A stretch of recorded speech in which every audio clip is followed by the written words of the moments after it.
Hello, എല്ലാവർക്കും സുഖാണോ? അപ്പോൾ ഞാൻ ഇന്നൊരു ജേണലായിട്ട് വന്നിട്ടുണ്ട്. അപ്പോൾ ഇത് ചെയ്യാനായിട്ട് ഞാനിവിടെ ഡിക്ഷണറിയുടെ പേപ്പർ എടുത്തിട്ട് വന്നിട്ടുണ്ട്. അപ്പോൾ അത് ഇതുപോലെ കീറിയിട്ട് ഞാൻ ഇതൊന്ന് ഒട്ടിച്ചു കൊടുക്കാൻ പോവാണ്. അപ്പോൾ ഞാൻ ഓർത്തു ഇത് കുറച്ചിങ്ങനെ ഒട്ടിക്കാം, അതായത് ഒന്ന് രണ്ടെണ്ണം ഇങ്ങനെ ഒട്ടിച്ചു വെക്കാം എന്നാണ് വിചാരിച്ചത്. പിന്നെ ഒട്ടിച്ചപ്പോൾ എനിക്ക് എന്തോ ഇഷ്ടമായില്ല, അതുകൊണ്ട് ഞാൻ ഫുൾ അങ്ങോട്ട് കവർ ചെയ്ത് വെച്ചു. ഇപ്പോൾ ഒരു മെനയൊക്കെ ഉള്ള പോലെ തോന്നി. അതിനായിട്ട് നമ്മുടെ എക്സസ് ആയിട്ടുള്ള പേപ്പറൊക്കെ ഇതുപോലെ കീറി കളയാം, അല്ല കീറിയല്ല മുറിച്ച് കളയാം. പിന്നെ ഒരു വാഷിംഗ് ടേപ്പ് ഉണ്ടെങ്കിൽ അത് ഒട്ടിക്കാം. ഇപ്പോൾ എൻ്റെ കയ്യിൽ വാഷിംഗ് ടേപ്പ് ഇല്ലാത്തത് കൊണ്ട് ഞാൻ ഇതുപോലെ മാസ്കിംഗ് ടേപ്പാണ് ഒട്ടിക്കുന്നത്. പിന്നെ നമ്മുടെ ഈ ഒരു ജേണലിന് മാസ്കിംഗ് ടേപ്പാണ് കൂടുതൽ നല്ലതെന്ന് എനിക്ക് തോന്നുന്നു. പിന്നെ ഇതുപോലെ ഒരു ബ്രൗൺ കളറിലെ ത്രെഡ് എടുത്തിട്ടുണ്ട്. പിന്നെ അത് ഒന്ന് മുറിച്ചെടുത്തിട്ട് ഇതുപോലെ ഒട്ടിച്ചു കൊടുക്കുന്നുണ്ട്.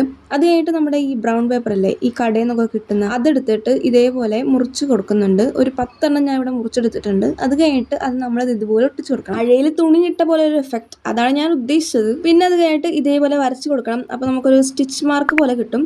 അത് കഴിഞ്ഞിട്ട് നമുക്ക് വേണ്ട കാര്യങ്ങളൊക്കെ എഴുതി കൊടുക്കണം. പിന്നെ ഞാനൊരു ആഡംബരത്തിന് വേണ്ടിയിട്ട് കുറച്ച് ഹാർട്സ് ഒക്കെ വരച്ചു കൊടുത്തു. പക്ഷെ ആഡംബരം അലങ്കോലമായോ എന്ന് എനിക്ക് സംശയം ഇല്ലാതില്ല. പിന്നെ ഞാനതങ്ങ് വള്ളിയൊക്കെ വെച്ച് അഡ്ജസ്റ്റ് ചെയ്തു. അപ്പോൾ ഇതാണ് നമ്മുടെ ജേണലിന്റെ ഫൈനൽ ലുക്ക്. എങ്ങനെയുണ്ട്, ഇഷ്ടപ്പെട്ടോ ഇല്ലേ എന്നൊക്കെ പറയാം. Thank you.